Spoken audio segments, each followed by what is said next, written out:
Well, with the primary right around the corner, we're talking to several guests in contested races. Right now, we're talking about a race for the state senate on the Democrat side, Senate District 29, up in Northwest Pike Township, Marion County, also some other parts nearby. So, join us on the news lines, our good friend Pastor David Greene, who's a candidate in the Democratic primary. So, Pastor Greene, my friend, how's it going today? I'm doing good. Thanks for inviting us to come and be a part of your show on today. Appreciate it. Oh, no worries. First of all, introduce yourself to the audience and people who may not know you. Well, I'm Pastor Greene. I've been serving as a pastor for Purpose of Life for 30 years now. President of the Concerned Clergy for 10 years. Founded an academy, Purpose of Life Academy. I'm also do mental health training for adults. Most importantly, I'm just really a community servant, community advocate. So, why would you want to go mess up all that good work and go join the Indiana State Senate? Yeah, I'm gonna mess that up. And hopefully I'm gonna be able to impact policy and make a difference. So that's the goal. So let's talk about what some of the policies you'd like to see the Senate tackle. Well, some of it is just around, affordability issues, obviously. Also, people want to have local control. As I listen to my constituents across the entire district, they feel like they're not being listened to. So you want to make sure you're impacting that. So there's a number of things around childcare in terms of its cost. So we need to clearly impact and make sure that it's accessible and available. Anything we can do around prescription drug pricing. A lot of seniors are being pushed, and people need also health care. People need access to health care. So all those things that are really relate what I call affordability issues are at the forefront of what I want to impact policy with. So, Dave, let me ask you the million dollar question. I guess the question is, I mean, everybody wants child care, everybody wants, good streets and blah, blah, blah, and all that. How do you make it happen? Well, I think that a lot of it in terms, especially the childcare piece of it, we can do. When you look at we're spending money on the high end with people for education vouchers, people who make over $200,000 a year, you got to dial some of that money back and put that towards helping people who need help with childcare and early childhood education. So it's really taking and not necessarily asking for new money, but trying to reprioritize how we've spent some of our current money to make a difference. Because if we don't do that, we're still going to be spending a lot of money in trying to catch children up that are behind, especially around early childhood education. The governor recently announced a few $100 million for child care workers, the whole 9 yards. But one of the things I noticed in that is it may be a little bit too little too late because a lot of child care providers ended up closing up shop a couple of years ago because we had budget cuts and budget problems. So my question is, even if we do dump in, new money for more child care, are there no, how do we get those providers back? I guess would be my question. Well, yeah, I mean, we're going to have to demonstrate a commitment, especially in 2027 when we go into this budget year, because what the governor did is a one-time thing pretty much. And so we really need to demonstrate a commitment so that some of these, because over 300 facilities have closed. So we need to, signal that we're, as a state, committed to this so that some of these facilities are reopened. Some of these people that we've invested a number of dollars in getting their CDAs, certificates, et cetera, will remain in the field and not leave the field and choose other careers. So 2027 is going to be crucial that we demonstrate as a state that we're committed to this, that we're going to do this in a responsible way so people can open up and stay in business. What we're experiencing right now is really just extremely temporary. It's certainly not a solution to it. And I'm sure it will help, hopefully, the facilities who may have closed over the next 6 to 12 months stay open. But more importantly, we need to make sure we clearly signal there's a commitment on behalf of the state, the governor, the leadership to say, we're committed to providing early childhood education. That was just a bleep on the radar, and we can gain and get these facilities back that a lot of investment has been put in. The United Way invested in a number of them. The state itself, when we went through COVID, invested several dollars in these facilities to upgrade them, et cetera. So Uh, I don't want that to be wasted money. I want to see us make sure we make a commitment to that. And most importantly, we're investing in our children so that they can be successful and ultimately get into the workforce. If they start out behind, I'm just a firm believer they kind of stay behind, most of them. There are always exceptions. If you want to avoid that, we have got to make sure we make a commitment to this and ultimately drive our workforce. Our guest on the program today is David Greene. David Greene's a pastor. Also, he's a candidate for the Indiana State Senate, not the U.S. Senate. That's a whole other ball of wax for a whole other time. He's a candidate for the Indiana State Senate, running the Democratic primary, Senate District 29. I got a couple opponents in that race, but we'll talk about them a little bit later. David, one of the things too that you talked about, well, like I said, with this whole once again affordability issue, we got the housing shortage crisis right now. Let's talk about if you loosen the regulations, that'll increase more housing. Your thoughts on how we deal with the housing affordability shortage, and it's not just single family homes, also rental properties as well. Yeah, I mean, it's across the board. I mean, actually, in Hamilton County, they call it the missing middle. And so across the district and across, really central Indiana, this housing issue is at the forefront of most people's minds. And I'm not sure we have anything that we've been intentional about in terms of solving it. So I think we got to start down the path of what are we going to commit to doing differently to begin to solve the affordability issue, knowing there's a crisis in terms of housing, knowing that quote unquote building housing takes a long time. So what other things are going to be in place to assist while you're on a path of potentially building additional housing, et cetera, because that's a slow process that you talk about, quote unquote, in years. And crisis is right now. So ultimately, it's going to take collaboration of bringing together of a number of different organizations to say we're going to address this. I think that's been missing. There've been a few people doing things in quote unquote in silos, but this response requires all hands on deck in my mind. What's the city going to do? What's the business community going to do? What's the state going to do? What are we going to do in terms of, different zoning laws, et cetera, to make some of these things maybe a little easier or swifter? It's all hands on deck. It cannot be done just through, an INHP or some organization. Nobody has the capacity, the depth to do it that way. So it's going to be all hands on deck for that housing piece. David Greene with us on the program today. David is a candidate for the Indiana State Senate, running the Democratic primary. The primary May 5th, just a few days away. David, I want to shift gears just a little bit and talk about gas prices. Obviously, gas prices impact all of us, impact everybody. Yeah, the governor suspended the sales tax on gasoline for a while, but he's more likely going to do it again. But my estimation, it'll probably save you $8 a month, which is basically 2 Big Macs and a cup of coffee at Starbucks. What can the government reasonably do about gas prices? I argue you could probably save more on gas if you keep your tires rotated, get all the crap out of your trunk, and do the speed limit. Yeah, I mean, I think that, again, some of that, because of what's going on throughout the world, and federally coming down, it's going to be extremely tough.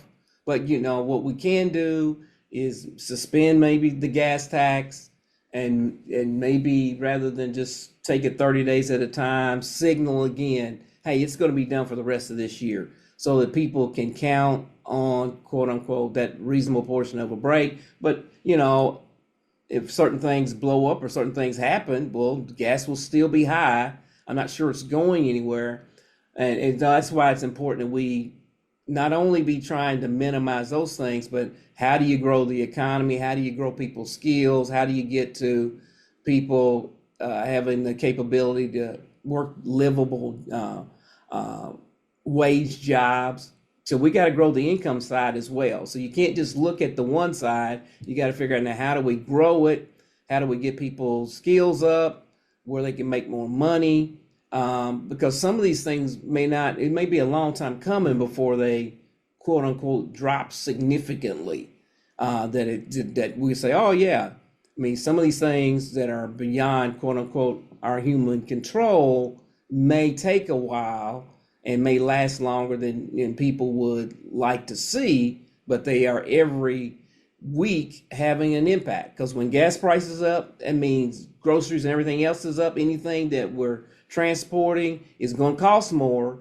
The airline ticket, if you're flying somewhere, is going to cost more because it's taking fuel prices, and all that's going to get passed along. So, the governor, he can suspend the tax, like to see him suspended for a longer period.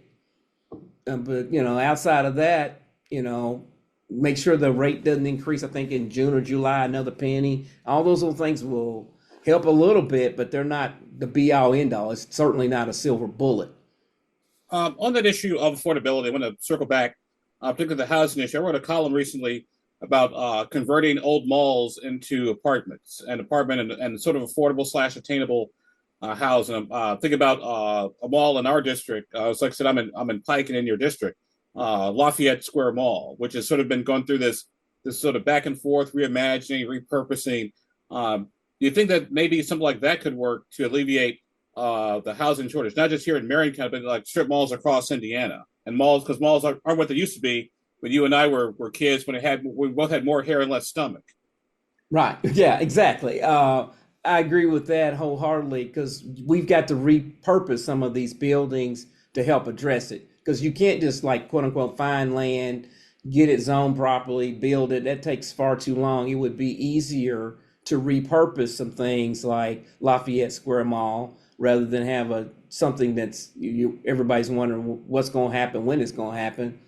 We could be very intentional about that, and that would be a great way to solve the crunch and we're in. And I think that's part of the coalitions of people coming together saying, okay, we're going to do this with this strip mall. We're going to do this with this building that's sitting over here that's been unoccupied for years. In addition to, maybe, we're going to do some other construction stuff, but we know that construction stuff won't be here for 2 or 3 years, but we can get started with repurposing and get going and say like 12 to 18 months, we'll have this available or that available, as opposed to having a number of areas that are just sitting there that's not serving a purpose. Because online shopping is here for good now. I mean, people are going to be using Amazon and websites, etc.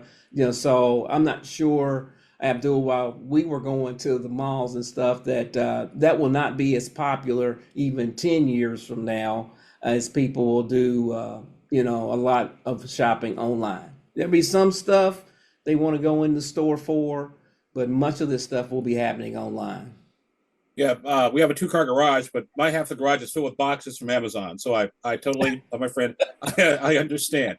David Greene with us, candidate for Senate District 29, Democratic candidate running the Democratic primary, the primary May 5th. So we're talking to a number of the candidates about their position on issues. Candidates, for the most part, in contested races. David, now comes the fun part of this conversation. I know you've been anticipating and just waiting for me to ask about data centers. Okay. Where are you on the data centers? Because my thing is this: everybody, there's an old phrase my mother used to use. I've been using this phrase a lot lately, and you as a pastor will probably understand this. Everybody wants to go to heaven, but nobody wants to die or do the work to get there. Everybody wants the data, but nobody wants the data center. So where is David Greene on this issue of data centers, particularly in Pike Township? That it's been a contentious issue. We had the Eagle Creek Reservoir. That was an issue as well. The Leap District up north. Your thoughts on the whole data center issue? Well, for me, in terms of the data centers, my background is I graduated degree in computer science. And I came here to Indianapolis working for IBM. So I understand the piece of technology, AI, et cetera. So we're going to want access to that. And data centers are going to exist. I believe that's a fact too, that they're going to exist. What we must do a better job of doing is having quote unquote community agreements and where you're going to have those data centers located. I think the community needs to be a part of the discussion on the way to that, because we do want the data. Most people are using a smartphone today, and they're Googling or researching something, whatever their preference for tools are.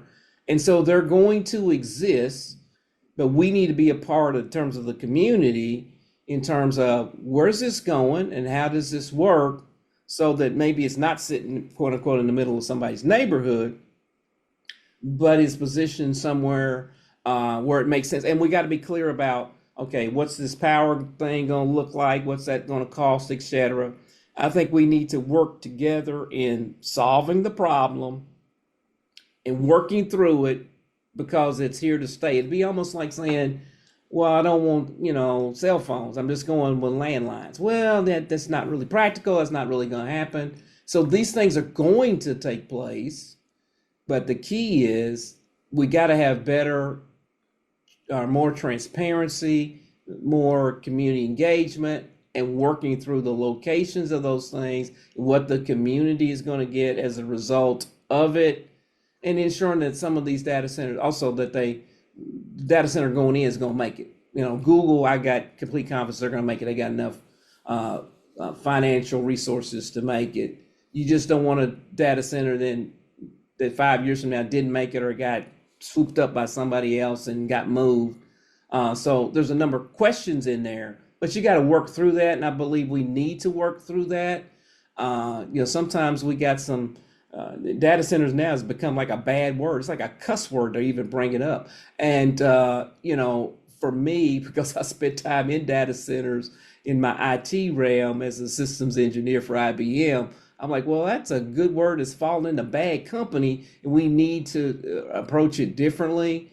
We need to tie, for me, like, if you're going to be building that, what's that look like in terms of job training and getting people to know about plumbing and electricity and construction, and how do you tie those things together to grow people and skills, and not just be done quote unquote in a silo, in a vacuum. Maybe somebody wouldn't need people from Indiana. They brought somebody over from Ohio. So we have to engage in this, and we need to engage in that so that we understand, hey, this is what we're doing. This is how this is benefiting the community, and everybody is winning and what they're getting out of it. I don't think that's right now. You just bring up the term and so many people run from it, and they're immediately on their smartphone looking up something.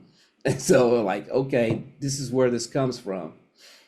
David, final question for you. Obviously, the primaries just less than a week away after as we record this conversation. Senate District 29 has changed over the years. It used to be very solidly Republican. I won't say it was bright red, but more like a dark red. Now it's more like a very deep purple, borderline light blue. How have the demographics in Senate District 29 changed, and how will you talk to those moderate independent Republican voters that you'll need if you win the primary? Well, here's what I've been finding, Abdul, and that is people have a lot of concerns in terms of whether it's Democrat or Republican. They're looking for solution to issues. And so when you look at, like through Pike and Boone, you see a lot of Save Eagle Creek signs. And those people are not just Democrats, it's Democrats and Republicans. And if you go, I've been to in Hamilton County, Carmel, the ICE issue, they had a huge rally. It was Democrats and Republicans. And so the people now are looking for a solution. Who's listening? Who will listen to them and advocate on their behalf? Which means a lot of moderate Republicans and Democrats, those in that purple group, all want a candidate who is willing to listen and advocate for their interests. I think that's clearly where we are, because the issues are so like challenging that it's not really like everybody's got a Save Eagle Creek sign is not a Democrat. They're Republicans that feel that way. So it's how you're going to solve that type of problem. How are you going to address those type of issues that's happening? That's what I'm experiencing in my conversations with people across the district. A lot of them would really want to get back to some local control, and local communities having a voice in the decision making that affects them. That's what they're looking for, whether it's a Democrat or Republican. And I'm trying to clearly, one of my skills is just listening and coalition building and hearing them out. All right. Well, our guest on the program today has been David Greene. David Greene, Pike resident, Pike Township resident, and is running in Senate District 29 in the upcoming primary. So, David, my friend David, thank you very much for being with us. Nothing but the best of luck, and we'll probably be in touch with you on primary night. All right, thank you.